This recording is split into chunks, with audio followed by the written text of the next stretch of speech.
नमस्कार बच्चों। पहलवान की ढोलक पाठ का सारांश पढ़ा आप लोगों ने, उसके महत्वपूर्ण अंशों को, गद्यांशों को पढ़ा आप लोगों ने, उसकी महत्वपूर्ण पंक्तियों को आपने पढ़ा। आज इस पाठ के अध्ययन के इस तीसरे भाग में हम लोग पढ़ेंगे पाठ पर आधारित पाठांत के प्रश्न, पाठ्यपुस्तक के प्रश्न, या जिन्हें बोधात्मक प्रश्न भी कहा जाता है, पाठ के बोध पर आधारित प्रश्न, पाठ के साथ वाले प्रश्नों को हम लोग पढ़ेंगे, उस पर चर्चा करेंगे और इसे जानने और समझने का प्रयास करेंगे। तो आइए देखते हैं पाठ के साथ का पहला प्रश्न। कुश्ती के समय ढोल की आवाज और लुट्टन के दाव पेच में क्या तालमेल था? पाठ में आए ध्वन्यात्मक शब्द और ढोल की आवाज आपके मन में कैसी ध्वनि पैदा करते हैं, उन्हें शब्द दीजिए। महत्वपूर्ण प्रश्न है, पहला ही प्रश्न है, और मैंने आपको बार बार बताया है कि हर पाठ में 2-3 प्रश्न ऐसे होते हैं कि अगर उन 2-3 प्रश्नों पर आपकी अच्छी पकड़ बन गई, उसका अच्छे से आपने उत्तर समझ लिया, तो बाकी सारे प्रश्न लगभग उसी पर आधारित होते हैं। तो यह भी बड़ा महत्वपूर्ण प्रश्न है और कई प्रश्न इस पर आधारित आएंगे और इस पर आधारित प्रश्न भी बोर्ड में पूछे जाते हैं, या तो सीधे इसी को पूछा जाता है और नहीं अगर इसको घुमा फिरा करके भी पूछा जाता है तब भी इस प्रश्न से संबंधित प्रश्न बार बार आता है। क्या तालमेल था? आपने पूरे पाठ को देखा और पाठ के शीर्षक से भी यह बात बिल्कुल स्पष्ट है कि ढोलक और पहलवान दोनों का आपस में जबरदस्त सामंजस्य था, अद्भुत तालमेल था। जैसे ही ढोलक बजना शुरू होती थी, ढोलक का ताल सुनते ही पहलवान के रगों में खून दौड़ने लगता था और वो लड़ने के लिए उतावला हो जाता था। आपने पाठ को पढ़ते समय देखा कि इसके ताल पर आधारित या तालों से ही प्रेरित होकर के वह अपने दावपेच को बदलता था, वह दूसरे अपने प्रतिद्वंदी के दावपेच को, उसके दाव को काटता था, उनके चंगुल से बाहर निकलता था और उसे पराजित करता था। तो जितनी भी जीत हासिल की, ढोलक के आधार पर, उसके ताल के आधार पर ही उसने जीत हासिल की है। अतः हम कह सकते हैं कि बहुत ही जबरदस्त तालमेल था और किसी के प्रोत्साहन या किसी तरह की प्रेरणा या किसी तरह की वाहवाही की उसको कोई आवश्यकता नहीं थी। अखाड़े में उतरने से लेकर कुश्ती लड़ने तक और शिकस्त देने के बाद शाबाशी तक सब कुछ उसे ढोल की ताल के माध्यम से ही प्राप्त होता था, मिलता था। इसलिए बहुत अद्भुत तालमेल था, बहुत गहरा संबंध था दोनों का, एक अनूठा सामंजस्य था। ठीक है। अब दूसरा इसमें है कि पाठ में आए ध्वन्यात्मक शब्द और ढोल की आवाज आपके मन में कैसी ध्वनि पैदा करती है। जाहिर सी बात है कि हम भी इंसान हैं, इंसान की अपनी मनोवृत्ति होती है, हर इंसान की अपनी एक सोच होती है और इंसान की सोच चाहे जो भी हो, लेकिन कहीं ना कहीं हर व्यक्ति का, हर मनुष्य का मनोविज्ञान कुछ मामलों में एक होता है।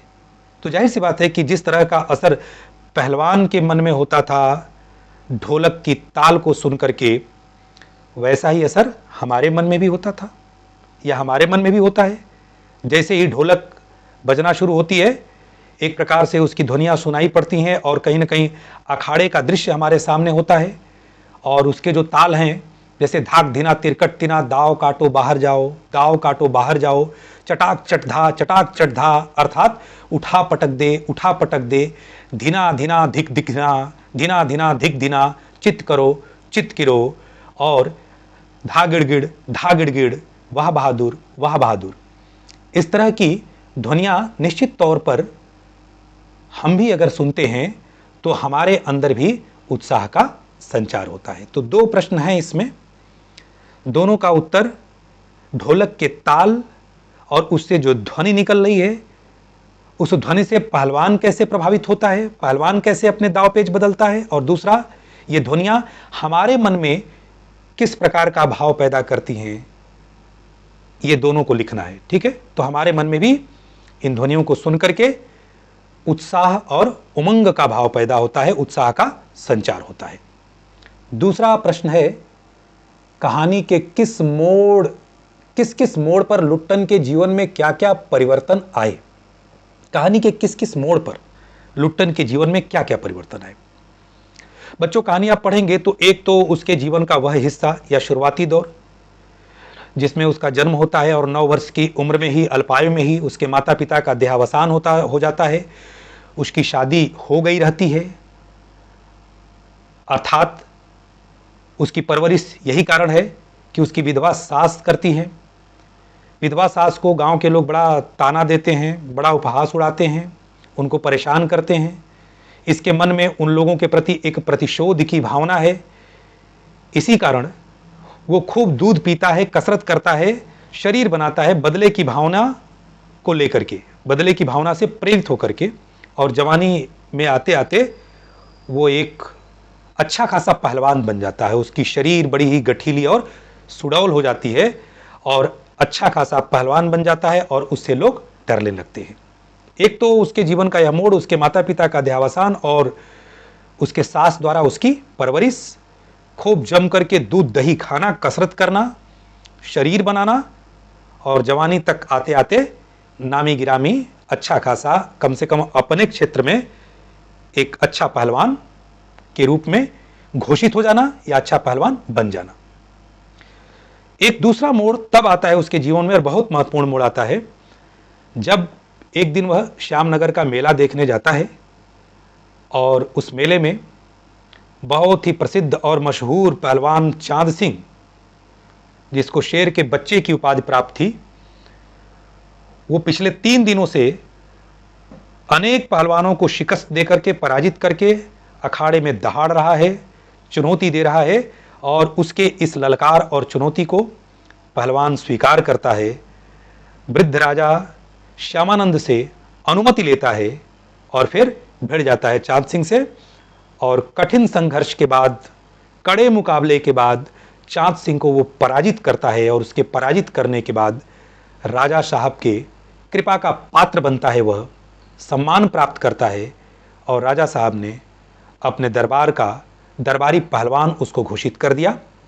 तब से उसका खाना पीना, रहना पहनना सब कुछ राजमहल, राजदरबार के खर्चे पर चलता है और उसका जीवन बहुत ही बेहतरीन ढंग से गुजरने लगता है।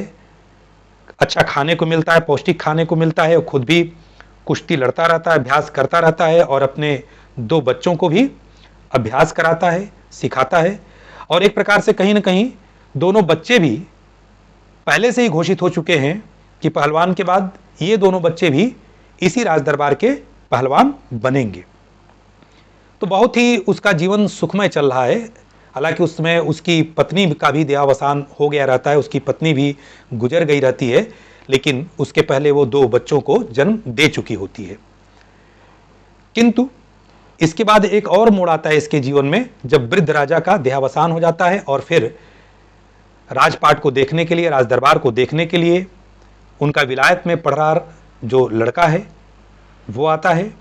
नया राजकुमार पश्चिमी सोच का है, विलायती सोच का है, उसे पुरानी व्यवस्था, घिसी पिटी व्यवस्था प्रतीत होती है, इसलिए वो सारी व्यवस्था को बदल डालना चाहता है।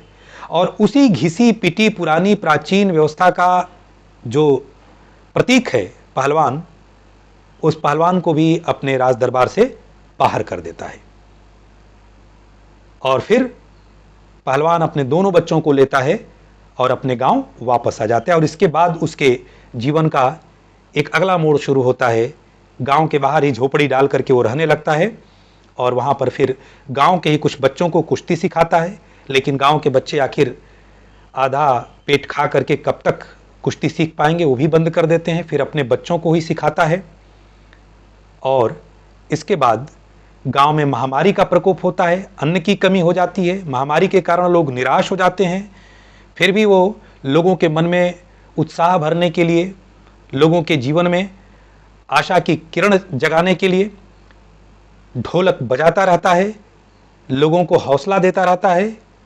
किंतु एक दिन उसके दोनों पुत्र भी इस महामारी के चपेटे में आकर चित्त हो जाते हैं उनका भी देहावसान हो जाता है और फिर कंधे पर लाद करके उन्हें भी ले जाकर के नदी में फेंक आता है।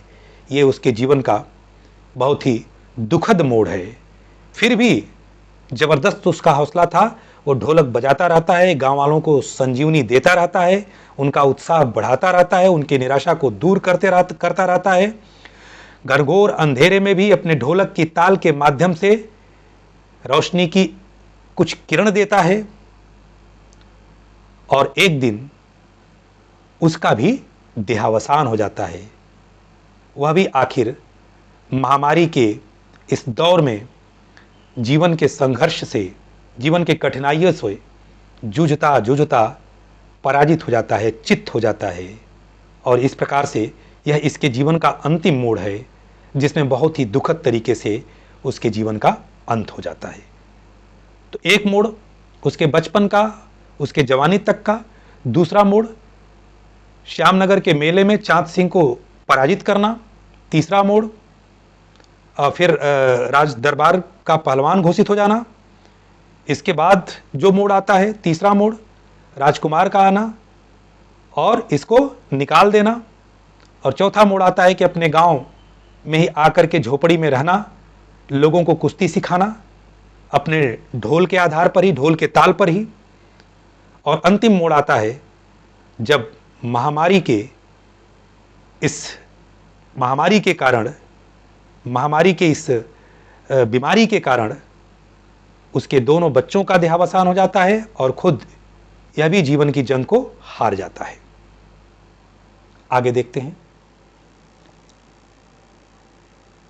लुट्टन पहलवान ने ऐसा क्यों कहा होगा कि मेरा गुरु कोई पहलवान नहीं, यही ढोल है? बच्चों, बहुत ही महत्वपूर्ण प्रश्न है और अक्सर करके बार बार यह पूछा जाता है बोर्ड परीक्षा में। और अगर आप देखेंगे तो पहले प्रश्न से संबंधित है या तीसरा प्रश्न, पहले ही प्रश्न से संबंधित इसका उत्तर है। इसलिए मैंने कहा कि अगर आपने कहानी को, गद्य को अच्छे ढंग से समझ लिया, प्रश्नों का उत्तर सटीक और उपयुक्त ढंग से समझ करके आपने दे लिया, अगर बोध हो गया आपको पाठ का, तो आपको प्रश्नों का उत्तर रटने की आवश्यकता नहीं है। बस समझिए और देखिए कि उसके उत्तर में किन किन बिंदुओं को लिया जा सकता है, कौन कौन से शब्द, कौन कौन से पॉइंट्स इसमें शामिल होंगे और बस उस पॉइंट्स को लेकर के आप उत्तर लिख डालें। सहज लिखें, संक्षिप्त लिखें, अंक आपको पूरे मिलेंगे। तो पहलवान ने ऐसा क्यों कहा होगा? पहलवान उस समय कहता है, जब अपने बच्चों को सिखाता है, उस समय कहता है कि देखो, ढोल ही हमारा गुरु है, मेरा गुरु कोई और नहीं बल्कि ढोल ही मेरा गुरु है। बच्चों, आपने देखा कि पहलवान ने सबसे पहले चांद सिंह को जो शिकस्त दिया, जिसके बाद कि इसका नाम होता है किसके सहारे? ढोल की ताल के सहारे। ढोल के ताल पर ही अखाड़े में उसके जो है कि लड़ने का उसके अंदर जज्बा पैदा होता था। ढोल के ताल से ही वो अखाड़े में अपने दाव पेच बदलता था। ढोल के ताल के आधार पर ही दूसरों के दाव को काटता था।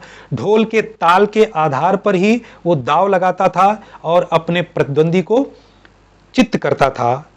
ढोल के ताल से ही उसको वास्तविक रूप से शाबाशी मिलती थी। वाह पट्ठे, वाह पट्ठे, वाह पट्ठे, धागिड़ धागिड़ धागिड़, गिड़धा गिड़धा। तो ये सारी प्रक्रियाएं उसके जीवन में ढोल के माध्यम से हो रही हैं। अपने बच्चों को भी वह शिक्षा दे रहा है ढोल के माध्यम से। जब वो राज दरबार से निकाला गया, ढोल लेकर के जाता है। गांव में झोपड़ी डाल करके रहता है, ढोल बजाता रहता है। अपने शिष्यों को भी किससे सिखाता है? ढोल के माध्यम से सिखाता है। गांव में जब महामारी का वातावरण व्याप्त हो जाता है, महामारी के कारण निराशा का माहौल छा जाता है, तब भी लोगों के जीवन में संजीवनी का संचार करता है ढोल के माध्यम से। और अंतिम दम तक ढोल बजाते बजाते, लोगों को उत्साहित करते करते ही उसके जीवन का अंत होता है। जाहिर सी बात है, स्वाभाविक है कि जिस प्रकार से एक पहलवान को उसका गुरु अखाड़े के पास खड़ा होकर के हौसला देता है, उसको प्रेरित करता है, दांवपेच लगाने के लिए उत्साहित करता है हर पल, वह कार्य कोई गुरु नहीं बल्कि पहलवान के लिए उसकी ढोल करती है। इसलिए वास्तविक रूप से ढोल ही पहलवान का गुरु है। आगे देखते हैं। गांव में महामारी फैलने और अपने बेटों के देहांत के बावजूद लुट्टन पहलवान ढोल क्यों बजाता रहा? बहुत आसान है इसका उत्तर। इसका भी उत्तर कहीं ना कहीं पहले और तीसरे के उत्तर में ही निहित है कि महामारी के बाद, पुत्रों के देहावसान के बाद, महामारी फैलने के बाद भी वो ढोल आखिर क्यों बजाता रहा? पहलवान पहलवान था। पहलवान के अंदर आत्मविश्वास बहुत ज्यादा था, साहस था। पहलवान बड़े से बड़े प्रतिद्वंदी के सामने भी कभी पराजित नहीं हुआ था, हार नहीं मानता था। हार मानना उसके शब्दकोश में नहीं था। भय उसके मन में रत्ती मात्र भी कहीं नहीं थी।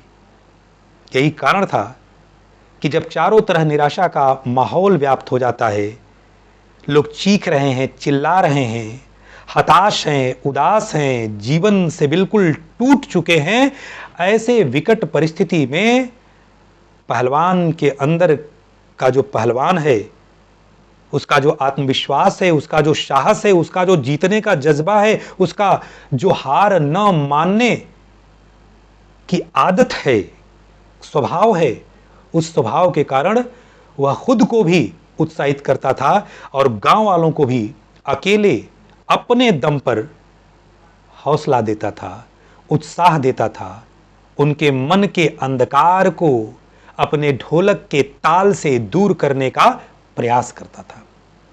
इसलिए यह पहलवान के मन का जज्बा था, उसके अंदर का, यह उसके अंदर का पहलवान था जो कभी हार नहीं मानता था। हर परिस्थितियों में जूझने की, लड़ने की जो क्षमता थी, जो ताकत थी, उसी क्षमता और ताकत के लिए, वही संजीवनी का संचार करने के लिए, जिस संजीवनी से, जिस शक्ति से वह बड़े से बड़े प्रतिद्वंदियों से भिड़ जाता था, बेखौफ होकर के उनको पराजित करता था, उसी के कारण वह ढोल बजाता रहता था ताकि लोगों के मन से निराशा का अंधेरा थोड़ा कम हो सके, थोड़ा छट सके। ठीक है, लिख लेंगे आप लोग, संक्षिप्त करके उत्तर इसका लिखिएगा, तथ्य यही रहेंगे। आगे देखते हैं। ढोल की आवाज का पूरे गांव पर क्या असर होता था? अब देखिए आप, पहला प्रश्न, तीसरा प्रश्न, चौथा प्रश्न, पांचवा प्रश्न, ये चार प्रश्न, आपके चार प्रश्न एक ही प्रश्न से निकल करके आ रहे हैं। ढोल की आवाज, ढोल और पहलवान का संबंध, ढोल का क्या असर पहलवान पर होता था, पहलवान का ढोल से क्या संबंध था, सब सारे ये प्रश्नों के उत्तर इसी में घूम रहे हैं, इसी में घूम रहे हैं। अगर इसको आपने समझ लिया, इसको पकड़ लिया, तो आप इतने चार प्रश्नों का उत्तर तो अपने आप देते चले जाएंगे। ये प्रश्न भी है कि ढोलक की आवाज का पूरे गांव पर क्या असर होता था।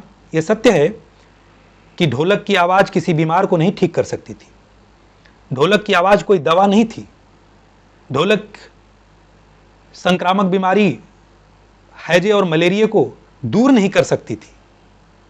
यह भी सही है कि अमावस्या के रात के अंधेरे को ढोलक की आवाज भी नहीं कम कर सकती थी, लोगों के दर्द को नहीं कम कर सकती थी, किंतु लोगों के दुखी, हताश, निराश और पीड़ा से भरे हुए मन में उत्साह का संचार तो जरूर करती थी। जिनकी आंखें बंद हो रही थीं, जो मौत के निकट पहुंच रहे थे, कम से कम ऐसे लोगों को मरने की ताकत तो दे ही दे रही थी। ढोलक की आवाज से एक संजीवनी शक्ति मिलती थी लोगों को, लोगों के अंदर उत्साह भरता था, लोगों के अंदर दंगल का दृश्य उपस्थित हो जाता था, लोगों के अंदर हैजे और मलेरिया जैसे महामारी, इस तरह के प्रतिद्वंदी से भिड़ने की क्षमता उत्पन्न हो जाती थी। लोग पहलवान के हौसले और आत्मविश्वास से, उसके उत्साह और उसके ताकत, उससे साहस, उसके साहस से खुद के अंदर साहस महसूस करने लगते थे। जीने की इच्छा जागृत हो जाती थी, परिस्थितियों से लड़ने की क्षमता उत्पन्न हो जाती थी। यह असर होता था। तो पूरे गांव के ऊपर आप कल्पना करिए, घनघोर अंधेरी रात, सन्नाटा, उल्लू की डरावनी आवाज, सियारों का क्रंदन, रोना, किस तरह का भयावह वातावरण है शुरू में वर्णन किया है लेखक ने। बच्चों की कराहने की आवाज, रुग्ण और मध्यम कंठ से मां कहने की आवाज, चीखने की आवाज, करुण सिसकारियां। ऐसे खौफ, दहशत और सन्नाटे के माहौल में ताल ठोकती और अपने प्रतिद्वंदी को ललकारती, उठा पटक दे, चित्त कर दे, वाह बहादुर, दाव काटो, बाहर निकलो, इस तरह की ध्वनियों से निश्चित रूप से पूरे गांव के ऊपर संजीवनी का सा असर हो रहा था। उत्साह की एक लहर उनके अंदर दौड़ जा रही थी। जो आत्मविश्वास उनका मृत सा होता जा रहा था, उसमें जान आ जा रही थी। ठीक है, आगे देखते हैं। महामारी फैलने के बाद गांव में सूर्योदय और सूर्यास्त के दृश्य में क्या अंतर होता था, बुक में साफ साफ दिया गया है। बड़ा जीवंत और बड़ा ही बिंबात्मक बिंबों के माध्यम से लेखक ने वर्णन किया है कि सूर्यास्त के बाद क्या स्थिति होती थी और सूर्योदय के बाद क्या स्थिति होती थी। तो जैसे ही सूर्योदय होता था, बुक में आप विस्तृत रूप से विस्तार से देख लीजिएगा, जैसे ही सूर्योदय होता था, सूरज निकलता था, थोड़ा सा जो है कि दिन आता था, रोशनी होती थी, तो जाहिर सी बात है कि रात की अपेक्षा दिन में थोड़ा सा आत्मविश्वास लोगों का बढ़ जाता था। लोग एक दूसरे के घरों को जाते थे, एक दूसरे को ढाढ़स देते थे, लोग अपने झोपड़ियों से चीखते, कराहते, कूकते बाहर निकलते थे। और जो थोड़ा ठीक रहता था या जिसके घर की स्थिति थोड़ी ठीक रहती थी, वो हिम्मत करके दूसरे के घर जाता था, उनको हौसला देता था, दिलासा देता था कि ठीक है, मत रो, जो होना था वो हो गया, आगे का देखो। तो इस तरह की गतिविधियां रहती थीं और किसी तरीके से जो मर गया है उसके अंतिम संस्कार के बारे में भी लोग कुछ सोचते थे। लेकिन जैसे ही अंधेरा होता था, वैसे ही धीरे धीरे मन के अंदर निराशा का अंधेरा भी बहुत घनघोर हो जाता था और लोग धीरे से अपने झोपड़ी में, अपने घरों में दुबक जाते थे। फिर एक घनघोर सन्नाटा फैल जाता था पूरे रात में।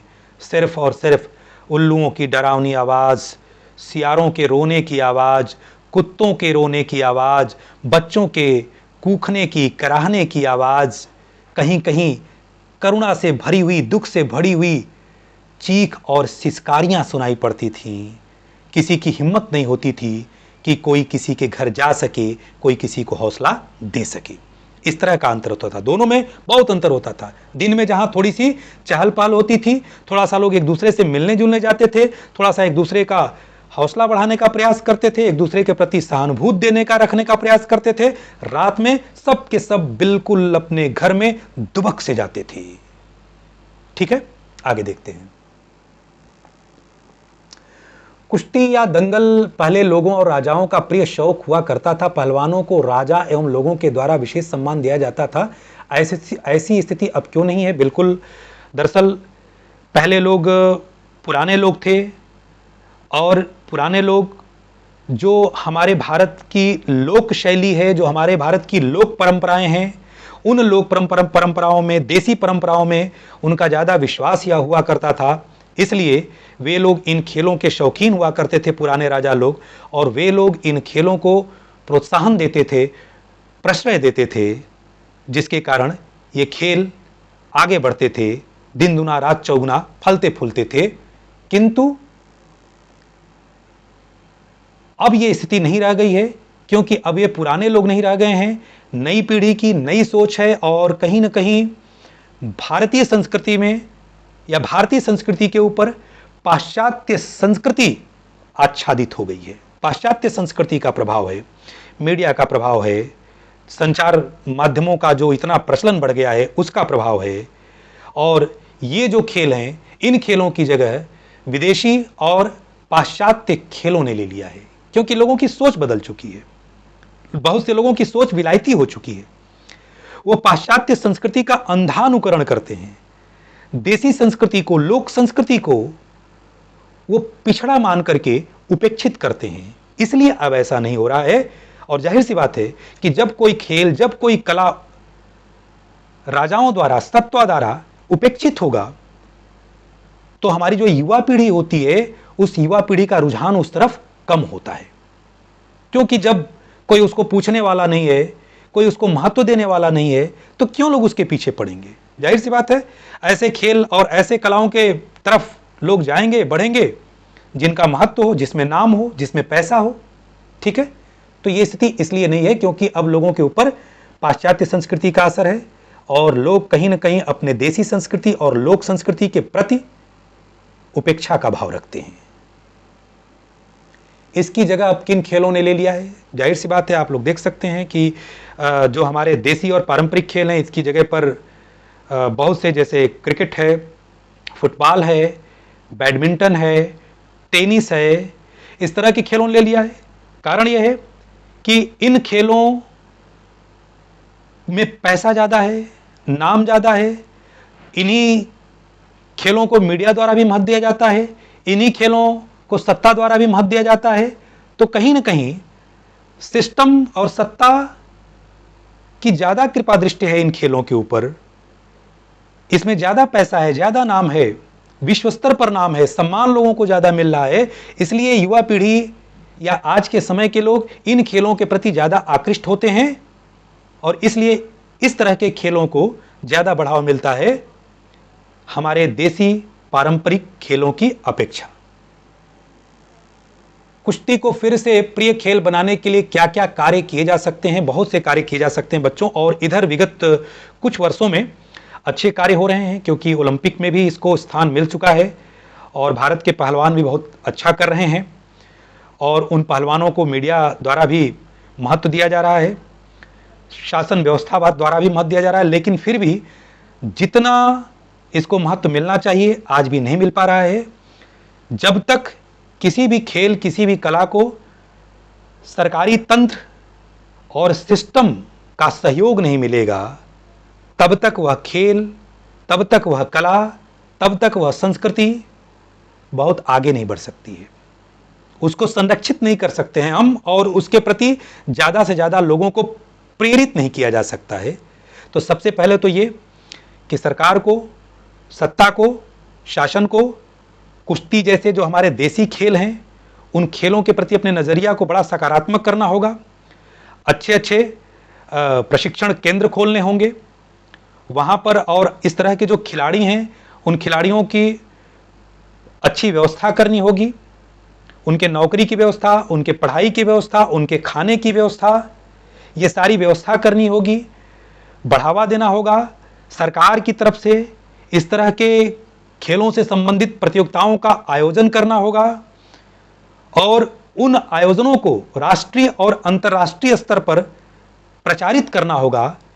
मीडिया को भी इस तरह के देसी खेलों के प्रति अपने नजरिया को बदलना होगा और इन खेलों से जुड़े हुए लोगों को पर्याप्त समय देना होगा अपने पर्दे पर।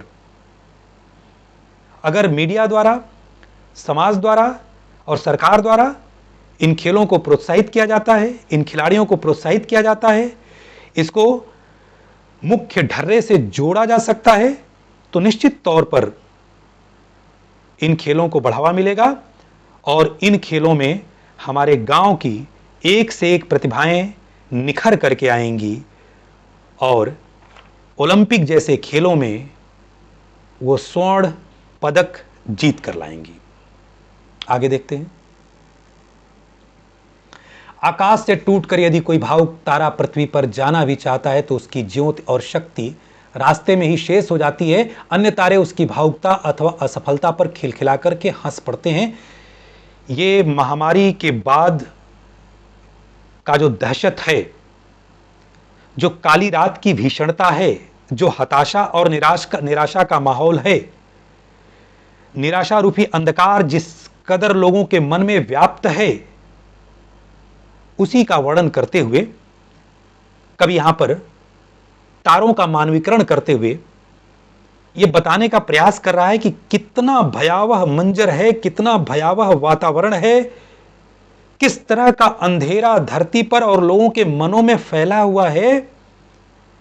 कि किसी के भी मन में आशा की एक किरण नहीं है, दूर दूर तक कोई रोशनी नहीं है, और आसमान में चमकता हुआ कोई तारा धरती के इस गहन अंधकार को दूर करने के लिए आसमान से टूट करके धरती पर जाना चाहता है, अंधेरे को दूर करना चाहता है, तो अंधेरे की इस भयावहता, इस प्रबलता के आगे वह तारा टूट जाता है, समाप्त हो जाता है, उसकी रोशनी, उसकी ऊर्जा रास्ते में ही क्षीण हो जाती है, और बाकी तारे उसके इस असफलता पर खिलखिला करके हंस देते हैं। अर्थात जो तारे स्थिर हैं, जो दूर हैं, वो चमक रहे हैं, वे जीवित हैं, वे ऊर्जावान है, लेकिन जो भी आसमान से टूट करके महामारी की इस धरती पर आएगा, उसका हौसला, उसका आत्मविश्वास, उसकी ताकत, उसकी ऊर्जा समाप्त हो जाएगी,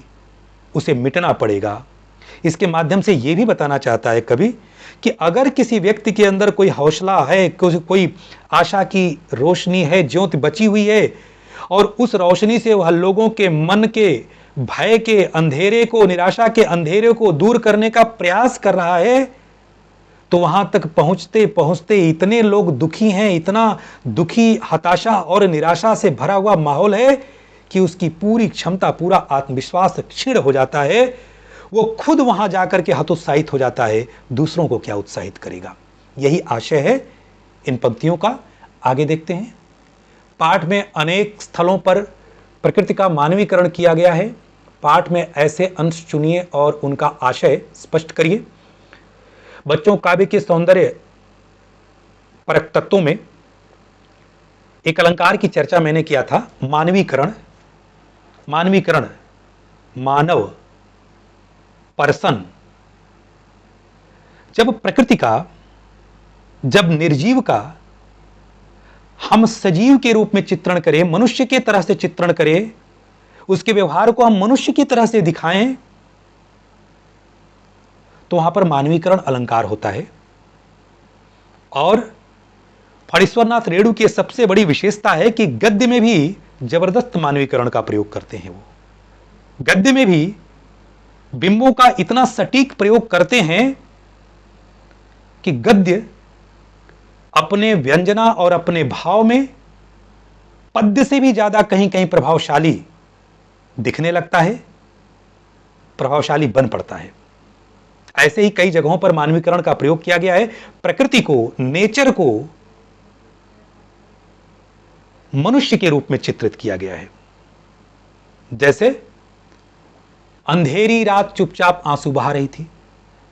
बच्चे, रात कोई मनुष्य नहीं है कि रोए उसके आंखें, यह समझने का प्रयास करिए। जैसे कहते हैं ना कि कल कल करती गाती नदियां, नदियों का गाना, ठीक है। पर्वत कहता शीश उठाकर, पर्वत के पास सर और शीश नहीं होता है कि वो अपना शीश उठा लेगा, सर उठा लेगा, लेकिन क्या है, उसको हम एज ए ह्यूमन, एक मनुष्य के रूप में, मानव के रूप में चित्रण कर रहे हैं। वैसे ही रात कोई मनुष्य नहीं है, लेकिन रोना और आंसू बहाना यह किसका व्यवहार है? मनुष्य का व्यवहार है। लेकिन यहां पर रात को मनुष्य के रूप में चित्रित किया जा रहा है। काली रात चुपचाप, अंधेरी रात आंसू बहा रही थी, यहां पर मानवीकरण किया गया है। अर्थात वातावरण इतना भीषण है, इतना भयावह है, इतना खौफनाक दृश्य है, सन्नाटा इस कदर है, इस कदर की सिसकियां और चित्कार हैं, लग रहा है जैसे रात भी महामारी के इस खौफ से, महामारी के इस दर्द से आंसू बहा रही हो। आकाश से टूटकर अगर कोई तारा, जैसे कि यहां पर आकाश से टूटकर यदि कोई भावुक तारा है, इमोशनल तारा, तारा भी प्रकृति है, वो इमोशन भावुक मनुष्य की तरह थोड़ी नहीं होता है, वो तो स्टार है। लेकिन लेखक ने इसका चित्रण किया है एक मनुष्य के रूप में कि अगर कोई भावुक तारा टूट करके धरती पर जाकर के यहाँ के अंधेरे को दूर करने का प्रयास करता है, मनुष्य को रोशनी देने का प्रयास करता है, कोई व्यक्ति अगर किसी को साहस देने का प्रयास करता है, तो उसका आत्मविश्वास, उसका साहस रास्ते में ही समाप्त हो जाता है, क्षीण हो जाता है। ठीक है। तो इस तरीके से बहुत से ऐसे प्रसंग इसमें कई जगह, कुछ जगह आए हैं, और भी आप लोग देख लेंगे जहां पर कि प्रकृति को, जैसे ढोलक लुढ़की पड़ी थी, लुढ़क जाना, गिरे पड़े होना, सो जाना, तो ढोलक लुढ़की पड़ी हुई थी। ढोलक कोई मनुष्य नहीं है, लेकिन ढोलक निर्जीव है, किंतु ढोलक का मानवीकरण किया है यहां पर लेखक ने कि ढोलक लुढ़की पड़ी हुई थी, गिरी पड़ी हुई थी, जैसे कोई लुढ़क जाए, कोई मनुष्य लुढ़क जाए, कोई मनुष्य गिर जाए, उस तरीके से। तो इन जगहों पर प्रकृति का मानवीकरण किया गया है और बड़े सटीक ढंग से किया गया है। और इसको आप लोग लिख लीजिएगा और मैं उम्मीद करता हूं कि ये पाठ के 7 के प्रश्न आपको समझ में आए होंगे। लेकिन यह समझना तब ज्यादा सार्थक होगा, या कह सकते हैं कि तब ज्यादा समझ में आएगा जब आप सुनने के बाद पुनः अपने शब्दों में, अपने विचारों में इसे लिखने का प्रयास करेंगे, सटीक तरीके से, सटीक बिंदुओं में, संक्षिप्त और सार्थक रूप से, तब यह ज्यादा सार्थक होगा। तो मैं उम्मीद करता हूं कि आप लोग इसके बोधात्मक प्रश्नों का उत्तर लिखेंगे। और आपने देखा कि 1-2 प्रश्नों का उत्तर अगर आपने सही ढंग से पकड़ लिया तो फिर कई अनेक प्रश्न उसी उत्तर पर आधारित हैं। और बोर्ड परीक्षा में भी सीधे प्रश्न आते हैं ऐसे, और अगर सीधे नहीं भी आता है, वो घुमा करके भी आता है, तब भी इतने में से ही रहते हैं। ये चीज आप दिमाग में बिल्कुल बैठा लीजिए। बहुत करेगा उसमें आगे पीछे कुछ जोड़ देता है, इसी में कुछ और जोड़ देगा, शब्द बदल देगा, तो शब्दों के बदलने से, आगे पीछे कुछ जोड़ देने से उत्तर नहीं बदलता है। उत्तर को लिखने का अंदाज बस बदलता है, पॉइंट्स वही रहते हैं। बहुत बहुत धन्यवाद, बहुत बहुत शुभकामना।